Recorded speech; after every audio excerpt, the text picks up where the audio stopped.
I finally get to unwind and have a nice meal to myself. Hunter! Huh? Don't eat that meat! Why? That's not any old steak! That's human flesh! How did that even happen? How did we get human flesh in this house? I bought it from China! Oh my God, China! Oh, Winslow, I can't believe you brought human flesh into this house! Oh, I'm sorry, Hunter! But my God, Winslow, you got me thinking something. What does human flesh taste like? And more importantly, what do I taste like? Surely there's an easy way to find out. Oh, God!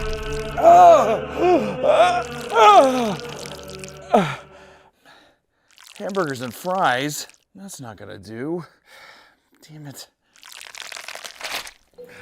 Welcome back to the Papa Meat Channel. How you doing? How you doing? Today we're gonna be talking about cannibalism, essentially. But more importantly, what does human flesh taste like? A question as old as time. I mean, since the beginning of time, people have been eating each other. What do they say it tastes like? I'm curious. I'm sure everybody else is curious too. Chicken? It tastes like chicken. They do say that like every piece of meat does taste like chicken, don't they? Yeah. Okay. Obviously, people need to eat. Who doesn't? But is it also just an obscure, weird curiosity? Tasting the devil's fruit? Tasting what you possibly can't have? I think so. And today we're gonna dive deep, deep down the rabbit hole and see what exactly it tastes like. Okay. 80 to 90% of the human taste is from smell. So hell, maybe the smell of a burning human skin could tell you what it tastes like, huh? Possibly. I don't know, I've never smelled a burning body. I haven't. I said that very suspiciously, but I have not actually. Firefighters and other emergency workers have been cited as saying the smell of charred flesh is nauseating and sweet, putrid and sticky, something like leather being tanned over a flame. While those present during a cremation have stated that it smells like burnt pork. Who hasn't burnt a pork chop, dude? We've all been to our own cremation, technically. Others have stated that the muscle tissue smells of beef in a frying pan. Who knows, right? We're getting all kinds of different sources, which granted, I'm sure a cremation is probably different than a firefighter going in and watching a mother and child burn in a building, but who knows? We really don't know our own selves. What is this, Bill Nye? Stop spitting facts out of your ass and say something funny. Okay, God, fine, dude. Jesus Christ, Winslow. Fucking dick. Well, let me tell you this, Winslow. One of the most common forms of cannibalism is that of ritualistic nature. The Aztecs, which are known for their brutal sacrifices, would also consume the flesh of their prisoners of war. Which, that actually looks really good. The image we have up right here, I will say, that makes it look very tasty. And also the guy in the pot looks like he's having a good time. He's got some leaves in there, some seasoning or something. I don't know. I would love to smell that. Motherfucker looks like he smells sweet. I like that. But according to Spanish sources, the sacrifice would go as the following. Remove the heart, the head, and flay the offering. Then old men called Quaquaqualton would put poles through the body, then would take the body to a ritualistic meeting spot. Here, members of the tribe would cook and feast upon the flesh. I mean, we didn't really have to break that down to three. I mean, it's just they fucking cut up the body, they cook it, and they take it to a dining table. Much like everybody else, which is cool. But this is pretty sweet. The art of this is pretty tight. But, I will say, the most knowledge we have of ritualistic cannibalism comes from New Guinea and Fiji. The last recorded incident of cannibalism in Fiji was in the 1860s with the death of a missionary, Reverend Thomas Baker, which recently even, an apology letter was written by Fijian cannibal descendants apologizing to Reverend Baker's descendants and gave whale teeth and returned his Bible and comb. Whale teeth, a Bible, and comb. Not a bad letter to get in the mail, let me tell you that much. Fijians were said to eat the flesh of their enemies as an insult, which is just kind of the ultimate fuck you if you think about it. You kill somebody and then you're just like, fuck you, I'm gonna eat you as well. That's pretty fucking brutal. The process of this was often started while the victims were alive. Fijian chief Ratu Udre was said to have consumed 872 to 999 people in his lifetime. Which I just gotta say, why not just say 1,000? That's what I mean, like, why not just be like, it's about 1,000? Just say about 1,000. But really, the only evidence we have of this is by stones he placed on a pathway. One for every victim. His son claims that there are over 200, while a missionary counted 872 with gaps that could have made up to about 300. It's a lot of human souls to fucking eat, dude. That sounds pretty brutal. Even I don't give a what kind of ritual or whatever it is. To just eat 1,000 people over the course of your lifetime is similar. I wonder if it's like a similar thing thing to where it's like if you had sex with over 1,000 partners, you get to hold it over your head like that? Is it that much of a trophy? I would hope so. Ratu was a prolific eater, and from his descendants, said he would eat humans and reheat the leftovers and allowed nobody else to consume his human flesh. He would eat little besides human, though when he got meat like turtle or pigs, he would allow his family the leftovers. How nice, dude. I like how the delicacies there is he's just like, oh damn, we're having turtle tonight? Fuck! All right, you guys can have the fucking toes and the cankles, dude. I'm gonna feast on this pig and turtle. Christmas only comes once a year, goddamn. Which even New Guinea cannibals say that human tastes similar to pig, and man and woman taste the same, which I don't believe. I don't think they're telling the full truth there, if I'm being completely honest. I don't know if that's ignorant of me, but I'd like to think that men taste a whole the hell lot sweeter than women. That's why all my male viewers right now just know that if we're put on a desert island, I will fucking eat you. And it'll taste good. I'll be very excited about it. Cannibalism in some parts is so prevalent that they live in tree houses to keep from being killed and eaten. My God. You have to live up in the goddamn tree so you don't get eaten. Eating someone is also a form of punishment. If you steal, you're burned over a fire and then you get eaten. Oh, isn't that nice? Yep. Which they also believe in a thing called kakuas, which are like demons disguised as family or friends. And if they believe that you are a kakua or a demon, they will just straight up fucking eat you. Because maybe they think that you're gonna eat them first, which was a pretty weird, it's like a Salem's witch trial kind of thing. But you know what? I kind of respect it. A little bit of salt, standing in your doorway with a nice fork, salt and pepper. Goddamn kakua. Which the modern day Agori tribe are a society that practices cannibalism to this day. In India, the Agori believe that since their god lives within them, that nothing they do can be considered unclean. Uh-oh. The Agori will participate in vile acts that are considered defilement as a testament to this. And the Agori cover themselves in the cremated ashes of the dead, drink their own urine, eat rotten meat, and sleep in catacombs. They eat human flesh as well as their own feces. Poo-poo. Yucky. Unlike other tribes, they neither eat the living nor kill for their meat, but eat the meat of those brought to the cremation grounds. Ah.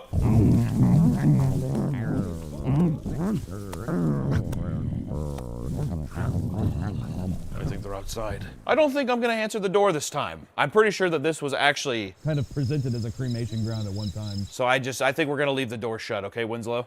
Okay. All right. See? I'll let him in later, I promise. For the YouTube content.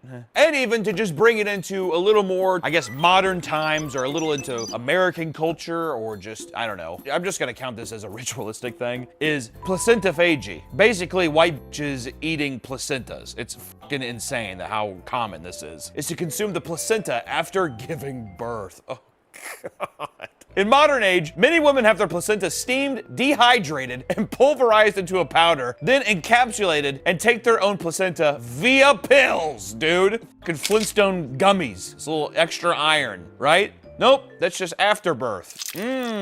Generally, it's not recommended by physicians as it could be a source of bacteria that can infect the baby via breast milk. People use it basically like to cut it up, throw it on a goddamn pizza, like pepperoni, or like mix it in with a bolognese sauce. It tastes like beef. It's pretty much what people say. The placenta that shoots out your pussy tastes like beef, all right? So gross, dude. But you know, not everything is just ritualistic in nature. Sometimes people have to survive. Cannibalism for survival is a very interesting thing. The amount of people that have been put in a situation where the only means of survival is to eat other human beings. It happens. Hell, I've been in a couple situations like that. I haven't. I don't know why I lied. Like, for instance, the Donner Party in the winter of 1846, which I feel like a lot of people have heard of the Donner Party, but if you haven't heard of it or you don't remember, let me fill you back in. The Donner Party were pioneers migrating to California from the Midwest, and they became snowbound in the Sierra Nevada mountain range. The party attempted to take a shortcut through a mountain range against all advice and were trapped in snow over 12 feet deep. God, dude. Oh, I just gotta take a shortcut. Holy f***. God, dude. 87 people to enter the Wasatch Mountains at the start of the journey, but only 38 people survived. They started with 23 ox-driven wagons, and the oxes starved and were eaten. Of all the animals sent, only 2 donkeys survived. Dude, I have 2 donkeys of my own, and I would not eat them. I would eat my wife, or I'd have my wife eat me before I gave up my goddamn donkeys. I can tell you that right now. The denial that cannibalism occurred was a common theme among many of the members of the party. It wasn't until deathbeds that living people admitted to a lot of what happened publicly, all right? A lot of people were just kind of like, they're kind of bummed out that they had to eat somebody, and it really wasn't until they were like, well, I'm already on my way out, so yeah, I fucking ate some people. What am I supposed to do, dude? They said that they boiled and ate shoe leather and ox hide, insides. They boiled bones until they were brittle, and the remnants of the former made a gelatinous and unpalatable mess. My God. Don't people just call that bone broth now? I feel like it's just bone broth. I feel like they're pioneers for bone broth as well. Someone's at the door. All right, goddamn, I'm coming. God, every time I'm sitting there and I'm gonna have to eat. Jesus Christ. God. Hello. Who are you? We are the Donner Party. No way! Oh my God, I was just talking about you guys. What are you guys doing here? We are lost. We're looking for California. Oh my God, dude, you were way off. Like, holy shit, you have no. Yeah, no, you're like, you gotta go back down the road and just keep walking, I guess. Well, dude, while I have you guys here, can you come in and tell them what human flesh tastes like? I know you guys ate a couple people. It's not a big deal. I'm not gonna judge, all right? But can you come in and tell them? We don't know what you are talking about. We never had human flesh before. I literally had. Do you want me to pull out? I have your exact words of what it is. No. Don't do that. I'm just gonna pull it up. Don't do that, please. No. No, I'm gonna pull it up. You said, and this I quote, flesh is not very palatable except to the starving. And human flesh, especially when dieting on relations, like your fucking like wife or your kids or something, you psychopath, it's hard to distinguish from venison. So basically you're saying, you know, that when you're starving, it tastes just like venison. Is that not what that means, right? I mean, that's gotta be what it means. Well, if we did say that, then yes, that would be true, but we did not say that, even though I'm sure it's true. We are very cold and hungry. May we come in? Yeah, okay. Thank you. Thank you, kind sir. Thank you. Yeah. God damn it. Is that a plane falling from the sky? God! Are you guys okay? Oh, we are fine. Okay. What do you guys want? Can we use your phone? Yeah, I guess. Feel free to come on in. Excuse me, pardon me. Yep, just back there. Thank you. That's the rugby team that ate people too. My house is full of cannibals. This is oddly convenient. Let me tell you about them. Okay. If you guys haven't heard about the rugby team, it's actually pretty fucking awesome. The Uruguayan Air Force Flight 571. They crashed in the Andes Mountains in 1972, and out of 45 passengers, only 16 people survived. Over the course of 72 days, they faced cold exposure, starvation, and fucking avalanches. Within a week, the survivors ran out of food and eventually resorted to cannibalism. They ate the pilot and the co-pilot first because they didn't know them. Which, to be fair, that makes a lot of sense. I don't blame them for that at all because I would hate to eat just immediately my friend when I had plenty of options before. I'd rather at least get through all the bite size or, get through all of the people where I'm like, I've never seen your face before in my life until today, so I'm sorry, but I'm gonna have to eat you first. And the rest were eaten of the dying who had agreed to be consumed if they died first. Pretty fucking selfless. There's actually a great movie called, I don't know, I'll throw it just came out on Netflix recently. It was really fucking good. Very, very good, actually. Very tragic. The plane crash scene is insane.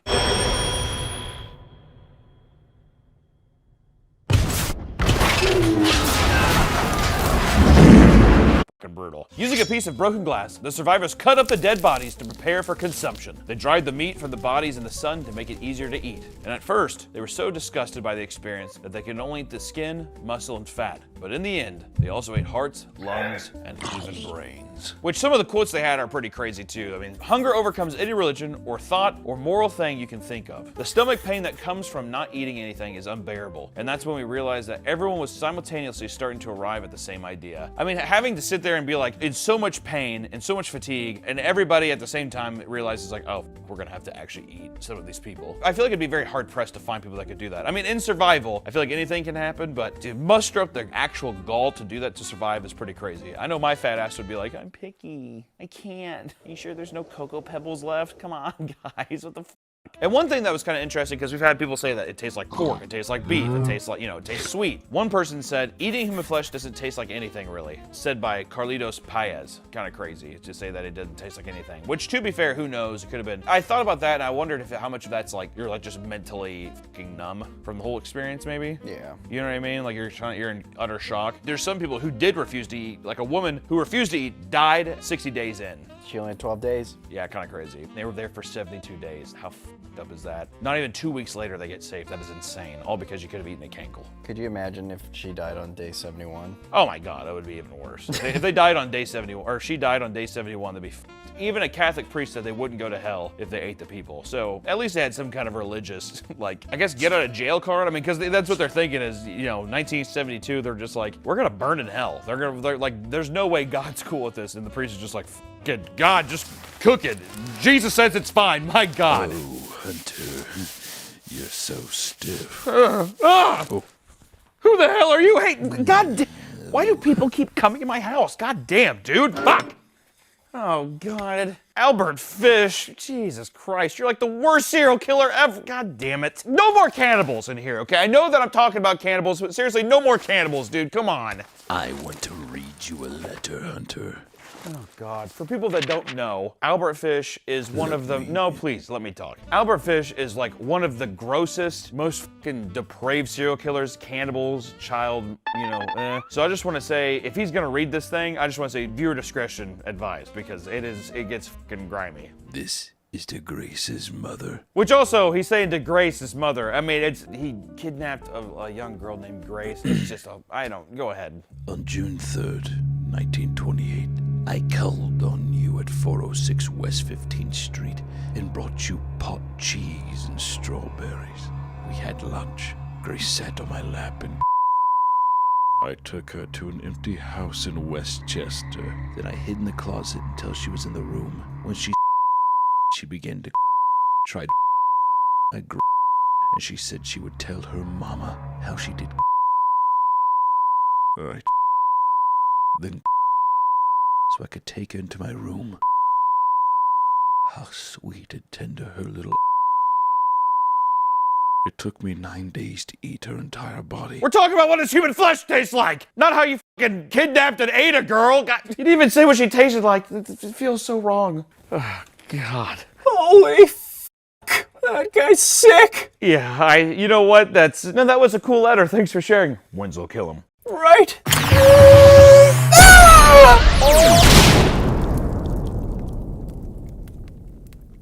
Thank God. Good job, Winslow. No problem. Oh, Winslow, I don't care if this is human flesh or not. I'm hungry. People keep coming into my house. I just want to eat my dinner in peace. I don't care if it's human flesh or not. I just need to eat it, man. Oh, God, who are you? Issei Sagawa desu. Oh, God, Issei Sagawa. We've already done a video on you, dude. Issei Sagawa, for people that don't know, is a Japanese serial killer, ate somebody, he even made a comic. We did a whole video about it because what's crazy about this guy, for people that don't know, is never went to prison. His dad was rich lawyer guy or whatever, and he was able to just, like, go to a mental asylum instead of serving time in prison. I mean, what? Are you gonna talk about how your victims taste? 彼女のお尻は甘くて美味しかった。誘惑が強すぎた。彼女のジューシーなお尻に噛みつきたかった。Thank God that there's subtitles because I would not know what the hell you're saying. ああ、これは何ですか？ちょっと食べてもいいですか？ This is my お dinner. い、 Stop. これを解放して Get off! この怪物 Come on! おい Don't go! Come back down here! You know what? I don't even care. It's whatever. God, dude. Oh, yeah. For some of the people also who do stuff for cannibalistic, selfish reasons, right? People who derive pleasure out of the cannibalistic nature, it's not always serial killers. A good example of this is Mao Sugiyama, who had his genitals removed and served them to 5 guests that paid 160 euros a piece. That is extremely cheap. To remove your genitals and you only charge $160, we fucking paid more at the Gordon Ramsay restaurant in Vegas, dude. That's fucking crazy. Initially, he wanted to eat his own penis. Who doesn't, right? I look down at my little cock all the time and I think the exact same thing. Looks like a little corn dog. Very appetizing at times. But decided to serve them up himself, using the supervision of a chef. And he tweeted an invitation for the meal for 800 euro, but decided to split the meal between 6 guests. And quote, he said, oh, God, no, come on in. Go ahead and say it yourself, dude. Jesus. Hello, I am offering my male genitals, full penis, the scrot, as a meal for 100,000 yen, 800 euro. I am Japanese. like how he clarified that he's Japanese at the end. You know, you're funny, dude. I'll get, you know, he's got a kind of a crazy outfit. I don't know. Which you know. I was charged with indecent exposure for this, but I'm not gonna lie. The last couple guests we've had in this house have been fucking excruciating. would you like to see images of my of the meal? Okay, we can't show them. I'll just go ahead and tell you what the images are like. Images of the meal included scrotum, penis, and a sliced testicle, served with a garnish of a button mushroom, which is kind of funny. That's kind of cute. Little mushroom stamp, right? Did you know I went on a month-long sex binge beforehand to make sure that I wouldn't regret it, I guess? I feel like if you were willing to cut off your to begin with, you probably weren't getting much to begin with, dude. Well, how wrong you were. Which I heard from a little fairy, or I don't know, what's that? Which I heard one of your guests at the event said this. He said, the penis root was hard and rubbery, almost bending his fork. He spit out after a few chews and could only taste the red wine it was served in. You can't even taste the.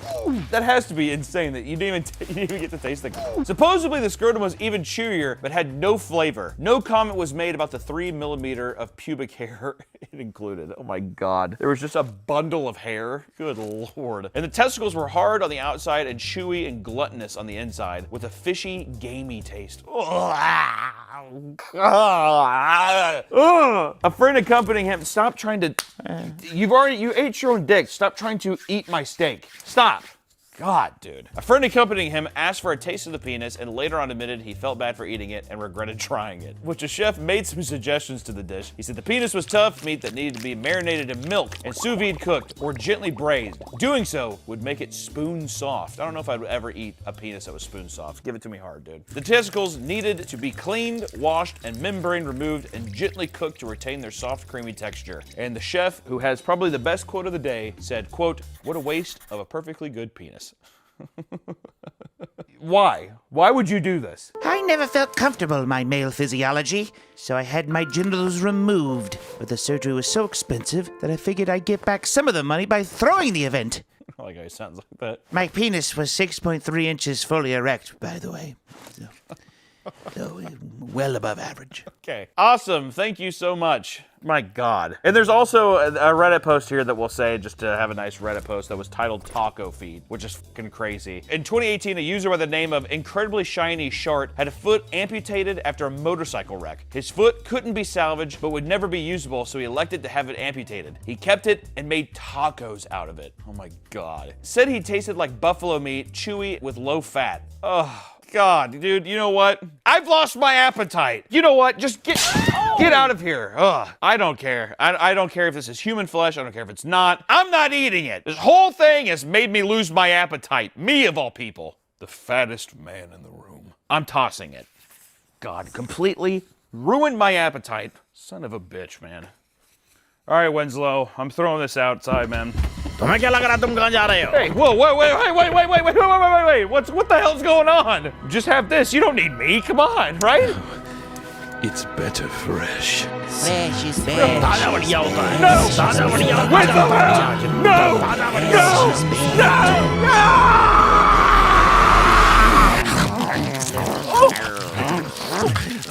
Oh, yo, Thunder!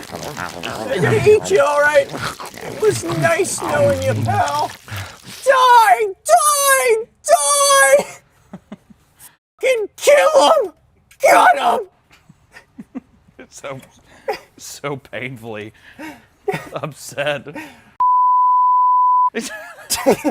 God, come on, man.